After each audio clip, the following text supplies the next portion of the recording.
Tapi sampai sekarang kita masih lagi percaya mitos. Faham Kak Sum, mitos tu apa? Percaya mitos Amerika tu tak baik dengan Rusia. Sampai sekarang duk percaya. Oi, dia tu tak baik, perang dingin gitu dia. Padahal di angkasa tu ada satu stesen, nama dia International Space Station, nama dia ISS, stesen angkasa lepas antarabangsa. Siapa yang buat stesen ni? Amerika dan Rusia. Amerika dan Rusia berpakat di angkasa membuat satu stesen angkasa, nama dia ISS. Takkan di angkasa mereka berpakat, di bumi mereka bergaduh. Boleh faham? Amerika dan Rusia takkan bergaduh sebab mereka adalah sekufu dan sekutu. Mereka Kristian. Mereka membenci kepada Islam. Maka selama itulah dan sampai sekarang lah orang kita ni duk tertipu. Amerika berperang dengan Rusia. Padahal mereka inilah yang melaga-lagakan Islam. Sesama Islam. Di Afghanistan, Rusia sokong yang ini, Amerika sokong yang itu. Akhirnya sama-sama Islam berperang. Dan mereka menjual senjata. Di Syria, Rusia sokong yang ini, Amerika sokong yang ini. Dan masing-masing dia jual senjata. Yang mati siapa? Orang Islam. Yang hidup siapa? Nampak tuan. Jadi janganlah kita hari ni jadi bodoh. Orang Melayu ni tak bodoh, tapi diperbodohkan. Apa yang media cakap, percaya. Apa yang media kata, percaya. Kenapa tak percaya pada Quran? Allah kata dah Yahudi dan Nasrani takkan redha pada kamu sehinggalah kamu ikut mereka sampai kiamat.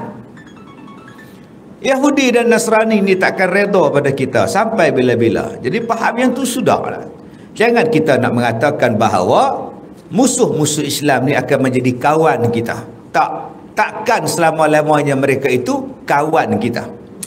Baik, kemudian satu negara yang hendak terjamin kemerdekaannya haruslah utuh tenaga angkatan perangnya. Dalam Islam, hal ini sudah bukan semata-mata kemestian yang wajar, malah kewajipan di dalam agama, iaitu agama menyuruh sebuah negara Islam memperteguhkan pasukan tenteranya. Bangsa yang memeluk Islam masyhur zaman purbakala sebagai umat yang gagah berani menghadapi peperangan kerana mereka bersiap perang adalah perintah agama. Keberanian saja tidak cukup, melainkan dengan senjata yang lengkap. Kita tengok Sultan Muhammad Al-Fatih, macam mana dia dididik dengan ilmu perang. Dan tentera dia pun dididik dengan ilmu perang. Sampai boleh angkat kapal, tolak kapal naik ke atas, gelongsornya daripada bukit, kemudian jatuh ke dalam Selat Bosporus di Turki.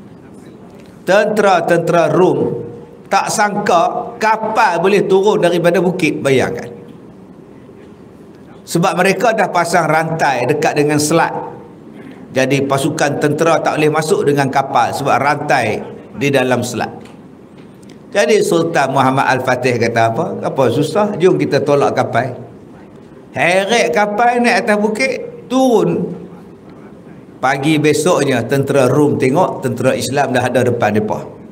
Tak terkejut beruk berbuat tu.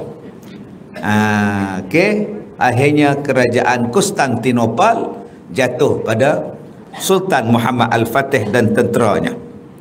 Kegagahan tentera Turki di abad ke-19 tidaklah mencukupi lagi. Okey, begitu juga ada orang yang berpendapat dan mengatakan bahawa Turki inilah orang yang kuat pertahankan Islam. Minta maaf lah makcik. Okey, jangan duk percaya. Turki sekarang pun dah termasuk dalam kumpulan Israel juga. Sekufu dan sekutu dengan NATO dah sekarang. Jangan duk katalah ya Turki lah tak ada maknanya tuan-tuan. Okey, Israel dah sekarang ni dah buat macam-macam benda di negara Arab dan kawasan-kawasannya. Sebab Israel kata apa? Yahudi kata apa? Yahudi kata Palestin itu negeri mereka. Sebab asal mereka dulu Bani Israel zaman Nabi Musa. Dan mereka telah pun mendapat Palestin. Dah jumpa dah muka surat? Nampak macam tak selesa ni? Okay. Selesa dah ya? Baik. Tak selesa, saya stop dulu. Baik. Jadi mereka dah balik kepada Palestin. Dan sekarang mereka menukar nama Palestin menjadi Israel. Dan ada satu lagi tempat yang mereka mendakwa bahawa mereka adalah penduduk asal di situ. Dan mereka nak balik tempat itu. Agak-agak tuan-tuan, negeri mana yang mereka kata mereka adalah penduduk asal? Cek apa? Negeri mana? Kak Som.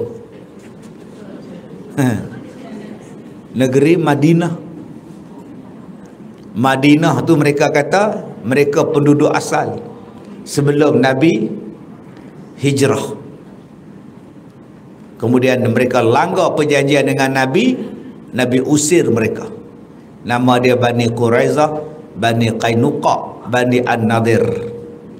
Sekarang mereka nak balik Madinah. Sebab mereka kata bumi itu mereka yang asal. Itu target mereka sekarang ni dah makin hampir. Mereka dah boleh buka kedutaan di negara Arab.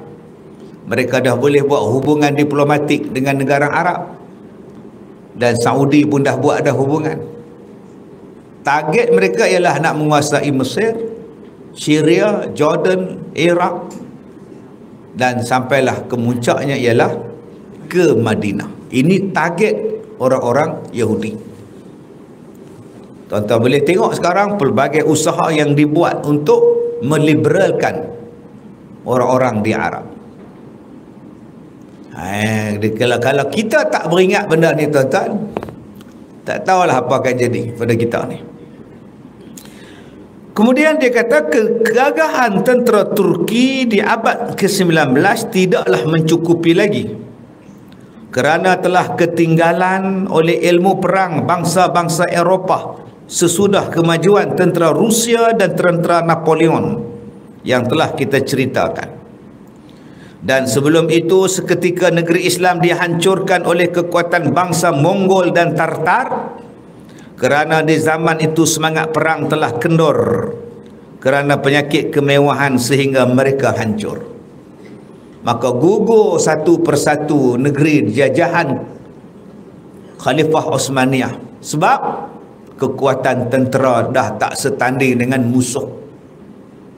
Mereka dah guna Apache, kita duk guna Nuri. Tu macam mana? Kita masih lagi guna Skyhawk. Mereka dah gunakan kapal terbang yang tak dapat dikesan oleh radar. Mereka menggunakan pesawat pejuang MiG.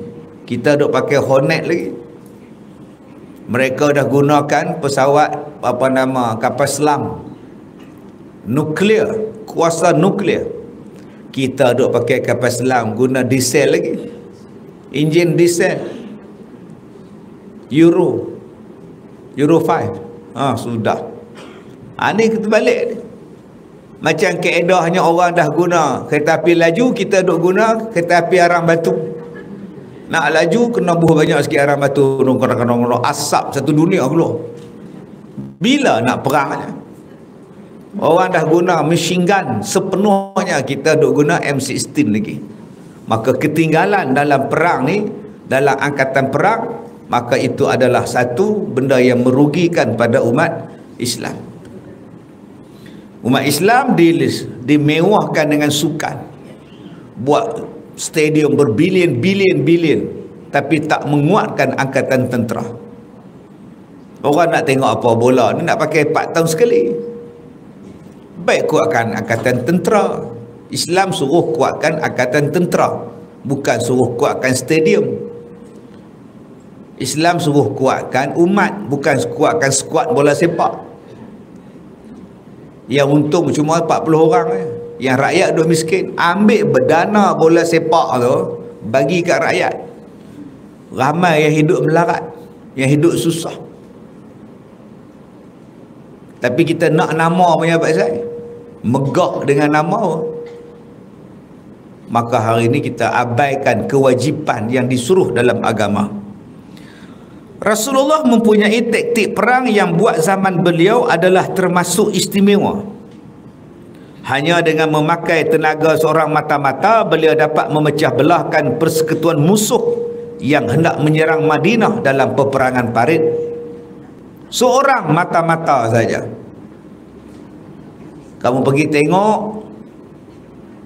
berapa ramai orang. Seorang saja cukup. Yang ni yang Amerika tiru. Dia hantar Rambo seorang. Selesai masalah di Vietnam. Amerika tiru hak Rasulullah buat. Padahal Amerika kalah di Vietnam. Nak cover balik dia tu hebat, hantarlah dia Sylvester Stallone, Rambo. Kita pun percaya Rambo tu berjaya mengalahkan tentera Vietnam. Padahal Vietnam yang halau Amerika keluar daripada Saigon. Sambil kita tengok perang tu makan sagong. Okey, Islam ada mata-mata intelijen yang hebat, gerak khas yang hebat. Seorang aja Nabi hantar. Dan beliau pun menanamkan mata-mata di Mekah untuk mengetahui gerak-gerik musuh, sehingga setelah orang Quraisy mengkhianati perjanjian Hudaibiyah, Rasulullah sudah terlebih tahu sebelum Abu Sufyan datang ke Madinah, hendak meniat menutupi kesalahan mereka, sehingga tidak menunggu lama negeri Mekah pun dikepung dan ditakluk. Beliau mengetahui berapa bilangan tentera musuh ketika perang Badar dengan menanyakan kepada khadam yang tertawan berapakah unta yang mereka sembelih setiap hari. Maka daripada unta yang disembelih, maka Nabi tahu berapa ramai tenteranya. Kerana seekor unta boleh makan berapa ratus orang. Jadi kalau dua ekor unta, 600 orang. 3 ekor unta, 1000 orang. Begitulah bandingan dia. Nak buat kiraan tu. Kalau tuan-tuan tengok dalam perang Badar, malam nak perang Badar tu, tentera-tentera Quraisy dah bergembira dah. Dah ya-ya-ye dah. Seronok dah. Sebab mereka confident mereka akan menang. Malam tu buat parti dah. Kerana mereka tahu yang Islam punya tentera 300 orang. Dia orang 1000. Mesti boleh menang macam kita dah. Oh, panggil Mak Andil lah, duk tergelek. Ini tentera Quraisy pada malam nak berperang Badar tu. Overconfident. Macam kita lah, overconfident lawan bola dengan pasukan tak kuat, tiba-tiba seri. Indonesia menang 14-0, Malaysia seri 1 sama. Apa ni? Baik duit buat tu, peruntukan tu bagi budak tahfiz. Lagi faedah daripada main bola tak ada apa-apa sumbangan apa. Kalah. Baik, kemudian. Dan beliau pun menanamkan semata-mata di Mekah, bukan. Pelajaran Rasulullah diteruskan oleh khalifah yang datang ke belakang. Ketika mengirim Khalid Al-Walid menjadi panglima perang menakluk pemberontakan di Yamamah, iaitu nabi palsu yang bernama Musailamah Al-Kadzab. Ada seorang yang mengaku nabi, nama dia Musailamah Al-Kadzab, nabi palsu. Abu Bakar As-Siddiq berkata kepada Khalid, perangilah mereka dengan alat perang seumpama yang mereka pakai. Kalau mereka dengan pedang, kamu pun dengan pedang. Mereka dengan panah, kita pun dengan panah. Kata Abu Bakar ini penting diperluaskan untuk zaman kita sekarang. Mana boleh pedang lawan dengan senapang, mana boleh keris lawan dengan senapang. Kau nak bunuh diri, tak boleh dia. Sebab tu ada orang yang mencuri senapang British, sebab dia nak lawan senapang dengan senapang. Tapi mak kilau marah. Nak faham, tak faham sudah.